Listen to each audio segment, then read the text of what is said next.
Greetings aspirants. Hope you all are doing well. Welcome to the daily news analysis by CivicCentre IAS, where we try to discuss the important articles from the Hindu, the Indian Express and the PIB from the UPSC CSA prelims perspective. Displayed are the list of topics which we are going to discuss in today's video. The first article says that in a major push for rural and urban housing, the centre on Friday gave its nod for 3 crore additional houses under the Pradhan Mantri Awaas Yojana. In this context, let us talk about the scheme. So, what is Pradhan Mantri Awaas Yojana all about? See, it is a credit-linked subsidy scheme by the Government of India to facilitate access to affordable housing for the low and moderate income residents of the country. Further, you have to know that the scheme has two components, which are the Pradhan Mantri Awaas Yojana Urban for the urban poor and the Pradhan Mantri Awaas Yojana Gramin or rural for the rural poor. Now, talking about the Pradhan Mantri Awaas Yojana Gramin first, it is primarily to address the gaps in the rural housing program and in the view of government's commitment to provide housing for all by 2024. Hence, the Indira Awaas Yojana has been restructured to Pradhan Mantri Awaas Yojana Gramin with effect from 1st April 2016.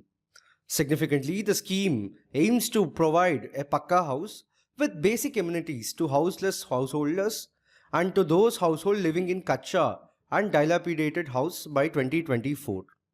Notably, the beneficiaries are identified using the socio-economic and caste census of 2011. Now, if you have to talk about the features of the scheme, see, firstly, it provides the financial assistance of 1.2 lakh rupees in plain areas and rupees 1.3 lakh in hilly, difficult and integrated action plan areas. Further, it encourages the convergence with other schemes like the Swachh Bharat Mission for toilet construction and Manrega for the waged employment. Notably, in the Pradhan Mantri Awaas Yojana Gramin, program implementation and monitoring is to be carried out through an end-to-end e-governance model using Awaas Soft and Awaas app. Then the program implementation is to be monitored not only electronically but also through community participation like the social audit, member of parliament committee and central and state government officials, national level monitors, etc. Lastly, the ministry involved is the Ministry of Rural Development. Now moving on to talk about the Pradhan Mantri Awaas Yojana Urban. In pursuance of the government's vision of facilitating housing for all, the Ministry of Housing and Urban Affairs of the Government of India is implementing this Pradhan Mantri Awaas Yojana Urban Housing for All mission since 25th June 2015. Know that the beneficiaries are economically weaker sections, low income groups and middle income groups. Further, these are subsidy schemes also to it, which are the credit linked subsidy scheme, in situ slum redevelopment, affordable housing in partnership and beneficiary led construction. Notably, the mission is implemented as a centrally sponsored scheme except the CLLS vertical of the PM Pradhan Mantri Awaas Yojana Urban, which is implemented as a central sector scheme. Lastly, remember that it is implemented by the Ministry of Housing and Urban Affairs. The next article says that the Chief Election Commissioner Rajiv Kumar on Friday said that the Election Commission was committed to holding elections at the earliest in the Jammu and Kashmir and that no internal or external forces will be allowed to derail the process. In this context, let us talk about few aspects related to the Election Commission and then about the Election Commissioner. See, the Election Commission of India is an autonomous constitutional authority responsible for administering the election processes in India. Further, the Election Commission was established in accordance with the Constitution on 25th January 1950. Significantly, the body administers the elections to Lok Sabha, Rajya Sabha, state legislative assemblies in India, and the offices of the President and the Vice President in the country. Know that originally the Commission had only one Chief Election Commissioner. It currently consists of an Chief Election Commissioner and two other Election Commissioners. Interestingly, for the first time, two additional commissioners were appointed on 16th October 1989, but they had a very short tenure till 1st January 1990. Later on 1st October 1993, two additional election commissioners were appointed. Hence, the concept of the multi-member commission has been in operation since then, with the decision-making power by the majority vote. Now, talking about the appointment and tenure of the commissioners, remember that the President appoints the Chief Election Commissioner and the election commissioners. Further, they have a tenure of 6 years or up to the age of 65 years, whichever is earlier. Notably, they enjoy the same status and receive salary and perks as available to the judges of the Supreme Court of India. Lastly, know that the Chief Election Commissioner can be removed from office in like manner and on the grounds like as a judge of the Supreme Court. The third article of the day says that the death toll in the flash floods triggered by the cloudbursts in 3 districts of Himachal Pradesh on July 31st midnight rose to 27 with the recovery of 5 dead bodies. In this context, let us talk about the cloudbursts. See, according to the Indian Meteorological Department (IMD), 100 mm of rain in an hour is called a cloudburst. Notably, cloudburst is a localized but intense rainfall activity. So, short spells of very heavy rainfall over a small geographical area can cause widespread destruction. But not all instances of very heavy rainfall, however, are cloudbursts. This is because a cloudburst has a very specific definition. What is it? See, a rainfall of 10 cm or more in an hour over a roughly 10 km by 10 km area is classified as a cloudburst event. By this definition, even the 5 cm of rainfall in a half an hour period over the same area would also be categorized as a cloudburst. Talking about the case of the Indian subcontinent, it generally occurs when a monsoon cloud drifts northwards from Bay of Bengal or the Arabian Sea across the plains, then on to the Himalaya that sometimes brings 75 millimeters of the rain per hour. Interestingly, no forecast ever mentions a possibility of a cloudburst, but there are warnings for very heavy to heavy rainfall events, and these are routinely forecast 4 to 5 days in advance. Remember that the most of these happen in the Himalayan states, where the local topology, wind systems and temperature gradients between the lower and the upper atmosphere facilitate the occurrence of such events. The next article says that the Lok Sabha Speaker Om Birla said that the chair of the house did not function on the basis of ideology or party and was the guardian of rights of all the members. In this context, let us talk about the roles and responsibilities of the Speaker. See, the presiding officer of the India's lower house of the Parliament, which is the Lok Sabha Speaker, is the constitutional and ceremonial head of the house. Notably, according to the Article 93 for the Lok Sabha and Article 178 for the state assemblies, these houses must choose 2 of their members to be Speaker and Deputy Speaker as soon as maybe after the house begins. Now, if we have to talk about the roles and responsibilities of the Speaker, firstly, the Speaker oversees the sessions of the lower house, ensuring discipline and decorum among the members. Also, the Speaker decides the agenda for the parliamentary meetings and interprets the procedural rules. Further, he or she permits motions such as the adjournments, no confidence, and censure motions, ensuring orderly conduct. Notably, the Speaker is the final interpreter of the provisions of the Constitution of India, the rules of procedure and conduct of business of Lok Sabha, and the parliamentary precedents within the House. Secondly, in the absence of a quorum, the Speaker adjourns or suspends the meetings until the required attendance is met. Additionally, the Speaker has the power to punish unruly behavior and even disqualify the members on the grounds of defection under the 10th schedule of Indian Constitution. Thirdly, the committees of the House are constituted by the Speaker and they function under the Speaker's overall direction. Further, the chairman of all parliamentary committees are nominated by the Speaker. Notably, the committees like the Business Advisory Committee, the General Purposes Committee, and the Rules Committee work directly under the chairmanship. Fourthly, the Speaker is the guardian of the rights and privileges of the House, its committees and members. So, he can allow a secret sitting of the House at the request of the leader of the House. Further, when the House sits in the secret, no stranger can be present in the chamber, lobby, or galleries except with the permission of the Speaker. Next, as the head of the Lok Sabha Secretariat, the Speaker manages administrative affairs and security arrangements within the Parliament estate. They control alterations and additions to the parliamentary infrastructure. Lastly, the Speaker serves as the ex officio president of the Indian Parliamentary Group, facilitating inter-parliamentary relations. Further, he or she leads the delegations abroad and chairs the conference of presiding officers of the legislative bodies in India. The next article says that as many as 50 opposition MPs, sources said, have signed a resolution to bring a no confidence motion against the Vice President Jagdeep Dhankar under the Article 67B of the Constitution, which states that the Vice President can be removed by a resolution of the Rajya Sabha passed by an effective majority and agreed upon by the Lok Sabha with a simple majority. In this context, let us talk about the aspects related to Vice President. See, the Vice President of India is the second highest constitutional office in the country. He serves for a 5-year term but can continue to be in office irrespective of the expiry of the term until the successor assumes the office. Know that as per the Article 66 of the Constitution of India, the Vice President is elected by the members of the Electoral College. See, this Electoral College consists of elected members of Rajya Sabha, nominated members of Rajya Sabha, and elected members of the Lok Sabha. However, the Vice President may resign from his office by submitting his resignation to the President of India. So, the resignation becomes effective from the day it is accepted. Further, the Vice President can be removed from the office by a resolution of the Council of States, which is the Rajya Sabha, passed by a majority of its members at the time and agreed by the House of the People.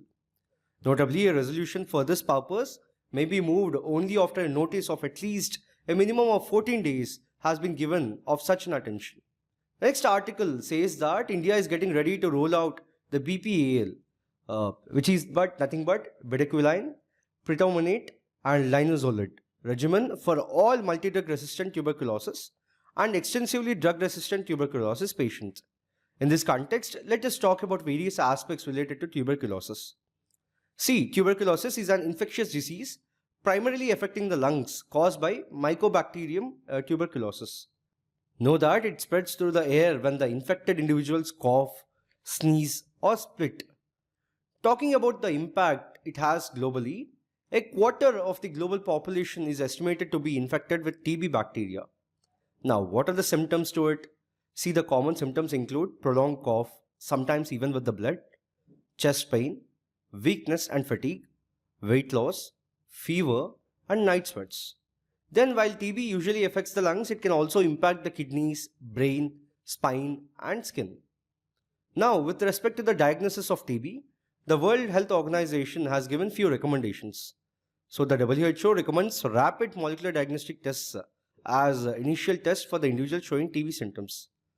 So, the diagnostic tests related to it are firstly, expert MTB, RIF, Ultra and TrueNat assays, which offer high diagnostic accuracy, improving early detection of TB and drug-resistant TB.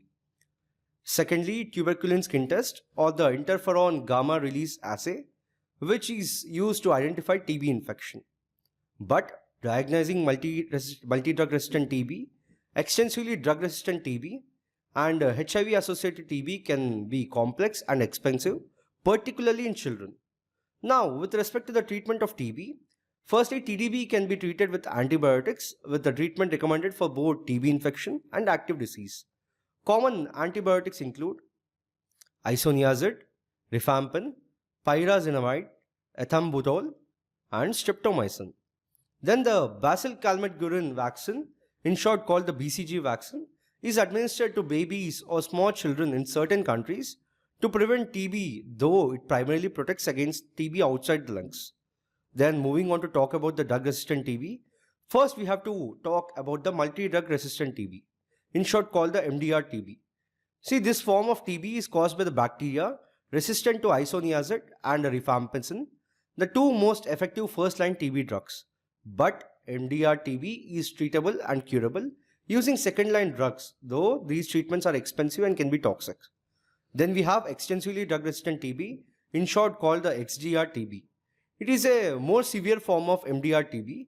Know that the XDR-TB is caused by bacteria resistant to most effective second-line anti-TB drugs, often leaving the patients with limited treatment options. Now lastly, with respect to the new developments, India is preparing to roll out the BPAL regimen, which includes bedaquiline, pitamonate and linezolid for all MDR-TB and XDR-TB patients, offering a new treatment option for these challenging forms of TB. The next article says that India's cotton cultivation has declined and will be 10 to 12% lower this season from the last one, said the Cotton Association of India President Atul S. Ganatra. In this context, let us talk about the various aspects related to cotton. See, cotton is one of the most important commercial crops cultivated in India and accounts for around 25% of the total global cotton production. Significantly, due to its economic importance in India, it is also termed as white gold. Notably, in India, around 67% of the India's cotton is grown on rain-fed areas and 33% on irrigated areas. Further, know that the cotton is a kharif crop that requires 6 to 8 months to mature. Further, the Kharif crops are the crops that are sown in the rainy season from the months of June to September. For instance, some of the major Kharif crops are paddy, maize, millets, pulses, oilseeds, cotton, and sugarcane. Know that the Kharif crops account for about 55% of the total food grain production in India.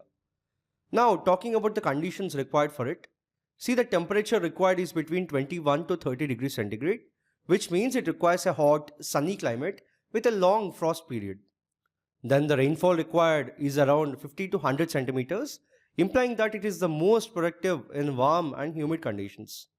Further, cotton can be planted in wide range of soils from medium to heavy, but black cotton soil is the most ideal for cotton cultivation.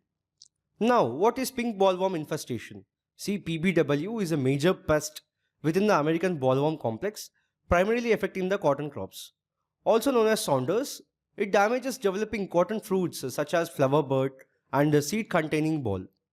Interestingly, the pest lays eggs on buds, flowers and balls, with the hatched larvae burrowing into the balls to feed on seeds, resulting in lint damage and quality deterioration. Significantly, the introduction of the BT cotton, genetically modified to resist pests like PBW, aimed to mitigate these risks. However, PBW has developed resistance to BT cotton over time, exacerbating the problem. The next article says that the central government on Friday broadened the scope of the rules under the Citizenship Amendment Act to facilitate the granting of Indian citizenship to persecuted minorities from Bangladesh, Pakistan, and Afghanistan. Notably, the Ministry of Home Affairs announced that any document issued by the central or the state government or by a quasi-judicial body in India proving that either of the applicant's parents, grandparents, or great-grandparents was or had been a citizen of one of these three countries would now be acceptable for citizenship application purposes. This clarification from the ministry came in response to difficulties faced by many applicants seeking Indian citizenship under the Citizenship Amendment Act of 2019 due to a specific clause in this rules 2024. In this context, let us talk about the citizenship in India and then about the key features of the Citizenship Amendment Act of 2019. See, the Constitution of India provides for single citizenship for the whole of the country, India.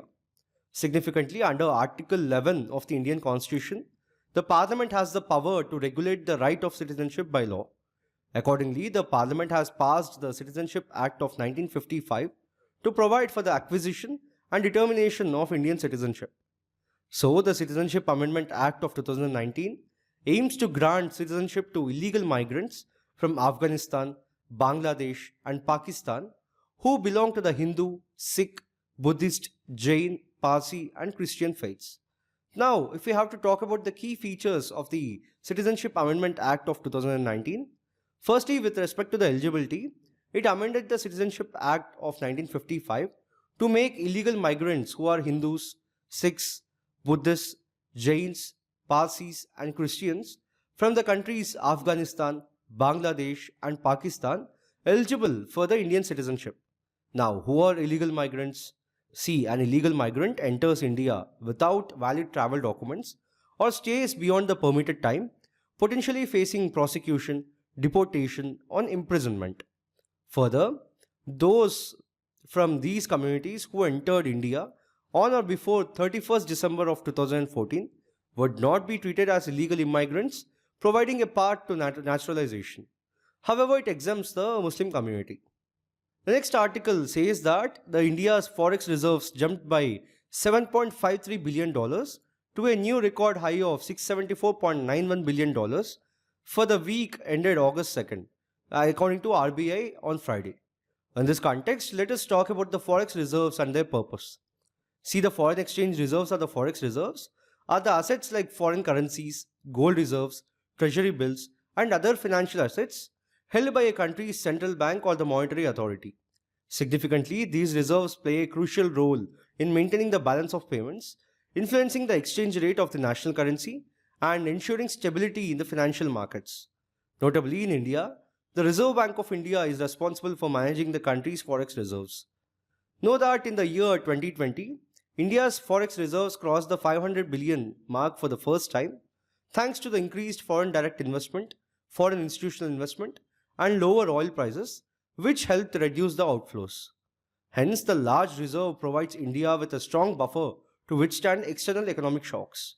Remember that the largest component of India's forex reserves is foreign currency assets, followed by gold, special drawing rights, in short called the SDRs, and reserves with the International Monetary Fund. Now, what is the purpose of these foreign exchange reserves or the forex reserves? See, firstly, the forex reserves ensure that the RBI has backup funds available if the Indian currency experiences a rapid devaluation or other financial crisis. Secondly, if the Indian rupee starts to depreciate due to increased demand for the foreign currency, the RBI can sell the dollars in the Indian money market to stabilize the currency. Then, a robust forex reserve enhances a country's international image, assuring trading partners that payments will be made reliably. Lastly, a healthy forex reserve helps attract foreign trade, improving the country's reputation among the trading partners. The last article of the day, which is from the PIB, says that the Union Cabinet, chaired by Prime Minister Shri Narendra Modi, has approved modifications to the Pradhan Mantri JIVAN Yojana to keep up with the latest developments in biofuels and attract more investment. In this context, let us talk about the various aspects related to it.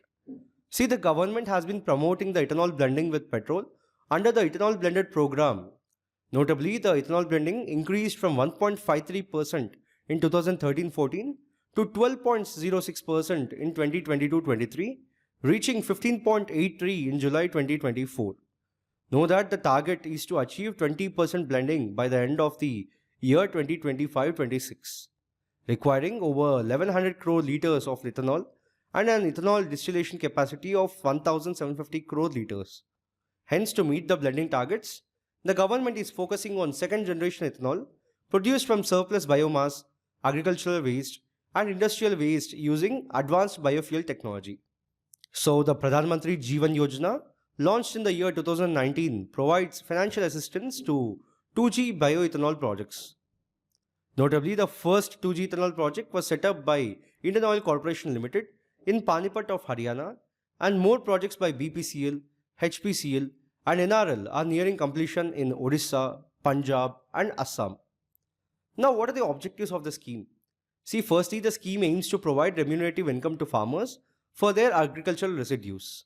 Secondly, it addresses the environmental pollution by promoting the use of agricultural waste.